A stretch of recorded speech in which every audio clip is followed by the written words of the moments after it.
Hey everyone, Charlie from Vidyard here once again. Today we are joined by Mathew King, Video Production Manager at Vidyard. Good morning, Matt. Good morning, Charlie. How are you over there? I'm doing great. How are you settling into this Good. whole work from home? I know it's been 6 weeks-ish now. Yeah. It's been a decent little chunk of time, but it's been really good. You know, my wife and I have our kind of our separate quarters that we don't necessarily get sick of each other too much. So Right. when we see each other at the end of the workday, it's like, hey, like, how was work? Yeah, just It feels somewhat normal. awesome. So I want to start off by asking you what your role looks like traditionally at Vidyard. Yeah, so traditionally, my role as video production manager is to work on, of course, all of the videos coming in from across the company. Primarily, a lot of our work obviously comes from the marketing team, but we also have, of course, a lot of video assets that need to be created for other departments within Vidyard. But between myself and the creative director, Blake Smith, we kind of divide and conquer and then kind of come together and then figure out, how we can complement each other's styles to accomplish all of the video productions that come in week by week. Typically we work off of often, a monthly to quarterly kind of basis in terms of, what we're expecting to work on in terms of marketing.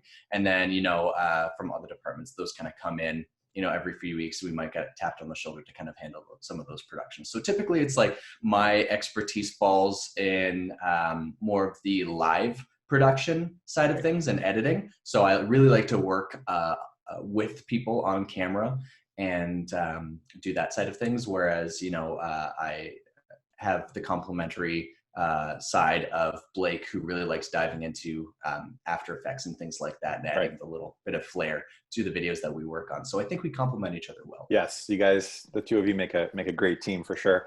Thank you. So in terms of remote production, I wanted Yeah. you to speak a little bit. We recently produced a series of videos, and I wanted you to touch on the pre-production, production, and post-production process. If you wanted to go ahead and talk a little bit Yeah. about what that process looked like.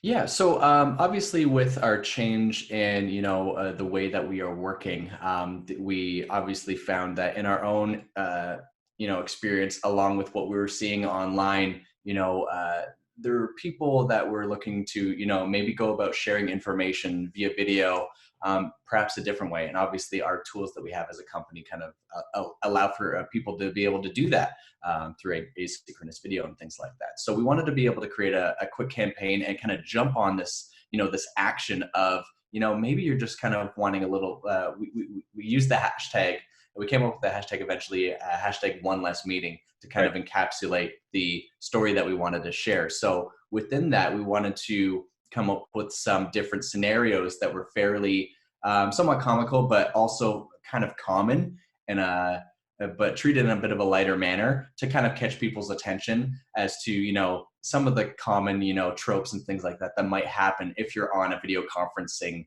a call with some of your teammates in the workplace. So in terms of the pre-production, we just kind of got together via video conferencing, of course, to because we're not necessarily saying you don't need that. It's just when Right. you need that and when you don't need that, right? Absolutely.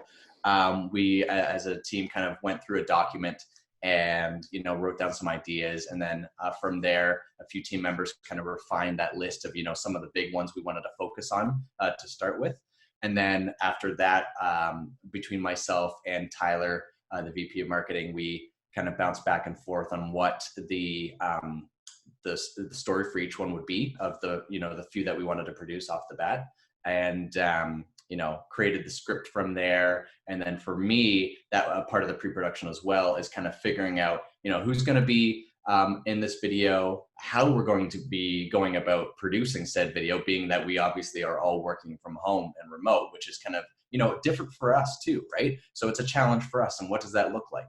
And filling in those blanks a little bit in terms of giving the video a bit of a flow, and so that when we actually do go and produce the video, there's a bit of a hit list and a little bit of a running order, as opposed to kind of like trying to just throw things at people and hoping that the video kind of comes together naturally. So if it's not storyboarding, it's shot listing, things like that, me kind of figuring out who's talking and when, and kind of laying that down on a document. And that's how kind of the pre-production went. Now, in terms of the production, after I've kind of casted my people, you were one of the people casted in the video. We all hopped once again on a video conferencing call so that I could remotely direct the four of you in each one of these scenarios, right? So obviously this was kind of a bit of a different challenge, being that, you know, a few times before, you know, I've gotten on a video call with somebody and recorded that and had an interview via, you know, Zoom or whatever. But in this circumstance, I'm directing four of you kind of at the same time, trying to watch all four screens while you were recording on your smartphone. So we all have smartphones, and that was one of the things we were trying to get across, you know, is that we all have these great cameras now in our pocket, you know what I mean? That we don't necessarily need all the fancy gear that we would otherwise have at the office at any given point in time. Because we want to encourage people to, you know, just get out there and, you know, get creating videos. You know, if you have a story to share, use what you have on you. And these smartphones that over the last number of years now have been only getting better and better in terms of their video quality and being able to produce, you know, some interesting video work with them. So that's what I got you guys to do, right? Is that I got you to record in your smartphones, and that's the phone you're looking at to recreate the webcam look. Meanwhile, we use the video conferencing software on our computers to actually, you know, make the production happen. So it was interesting. So that, you know, for me meant that after we recorded each one of the videos, I had to sync all of your different smartphones up with each other. So I got you to clap so that I could sync on that, you know, that audible and visual kind of spike. And then, you know, that aligned together. And then I had to rebuild basically what looked like a computer's desktop with a more generic video conferencing window, and then put you in it, make sure that, you know, whenever somebody was talking, it was highlighted behind them, your names popped up. So I had to create all of those graphics to make it look like a video conferencing call, though it was just your smartphone videos all kind of cobbled together, and I had to time it out, things like that. So it became this funny thing. It's like, you know, in a simpler way, it would almost be easier to just take the video conferencing recording and just be like, there's the video. But one of the instances that we kind of touch on is that, you know, interruptions happen within video conferencing, let alone there's sometimes a delay when somebody starts talking and then the next person starts jumping over them. That when we're producing one of the videos, such as the interruptions skit that we played out, we can't have necessarily your audio kind of eventually cut in and then cut back out or whatever. I need to have full control over it. And that's why it wasn't just as easy as just being like, record it in the video conferencing program. The timing. Let alone the fact, the timing is just right. And as a video producer, I need control over all of that, mixed with the fact that obviously we didn't necessarily want to use a video conferencing platform necessarily to create a video. We needed it to be generic. You know what I mean? We can't necessarily be representing or, you know, downplaying any video conferencing tool that we also use and really appreciate having, you know? So anyway, it was an interesting challenge doing that. I haven't done it before. Again, and the timeline was tight because we wanted to make sure that we jumped on this as soon as possible and created a little bit of buzz about this via social media and things like that. So I think it paid off. It turned out fantastic, and I encourage people to go check out the One Less Meeting social series that are on our social channels. Matt did a fantastic job organizing this, directing. I think it took us, how many videos did we create? Was it 4?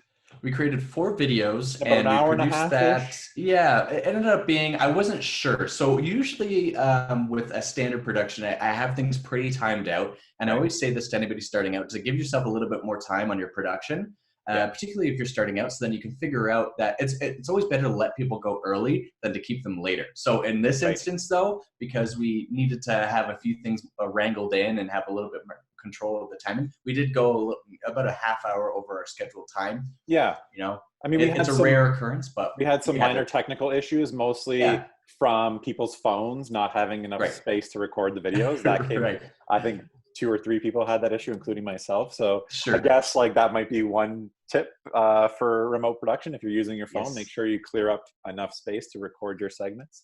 Anyways, Matt, thank you so much for joining me today. And like I said, I encourage people to go check out those that One Less Meeting social series.